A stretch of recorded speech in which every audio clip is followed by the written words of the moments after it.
Pemanfaatan lahan hutan kota Banyuasri untuk ditanami berbagai komoditi penyumbang inflasi dilakukan maksimal. Sebanyak 12.000 bibit cabai dan disusul penebaran benih ikan dilakukan di hutan kota Banyuasri. Kolaborasi pemerintah Provinsi Bali, pemerintah Kabupaten Buleleng, Bank Indonesia, OJK, BPD Bali, dan Kodim 1609 Buleleng. Harga kebutuhan bahan pokok. Penjabat PJ Bupati Buleleng Ketut Lihadnyana menyampaikan bahwa hutan kota Banyuasri seluas 2 hektar itu telah dirancang untuk dijadikan lahan ketahanan pangan dan program pengendalian inflasi berkelanjutan.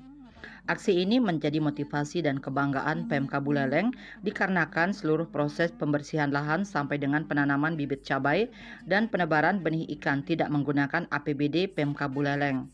Dalam prosesnya, pemeliharaan tanaman cabai akan dilakukan oleh pasukan hijau petugas kebersihan kota hingga waktu panen. Seluruh hasil panen cabai ini akan dibeli langsung oleh Perumda Pasar Arga Nayotama Buleleng untuk kemudian disebar langsung ke Pasar Anyar dan Pasar Banyuasri. Ia meyakini langkah ini akan mampu menekan harga cabai yang sering menjadi pemicu inflasi di Buleleng. Di atas kenaikan inflasi, karena ini kan dalam rangka program pengendalian inflasi. Mungkin paling tidak nih cabai nanti bisa, karena dilihat tanahnya ini bisa ditanami bawang, Pak. Dengan 2 hektar ini sudah sangat besar untuk bisa mempengaruhi psikologi harga. Seperti itu. Nah, Ditambahkan nanti secara bertahap lahan ini akan ditanami komoditi lain seperti bawang putih yang dinilai sangat cocok ditanam di lahan hutan kota Banyuasri. Kedepannya tempat ini akan ditambahkan akses jogging track untuk masyarakat umum.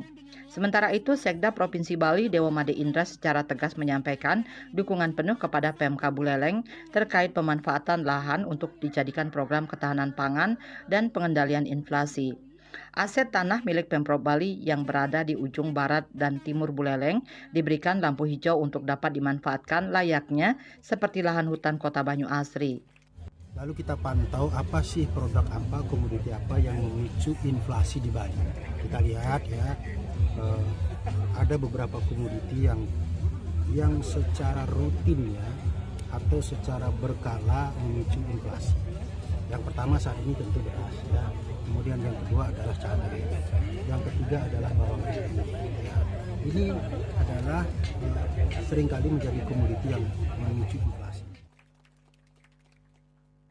Selain itu, pihaknya juga menyampaikan bahwasannya Bali telah memperoleh penghargaan luar biasa dari pemerintah pusat atas upaya menjaga ketahanan pangan.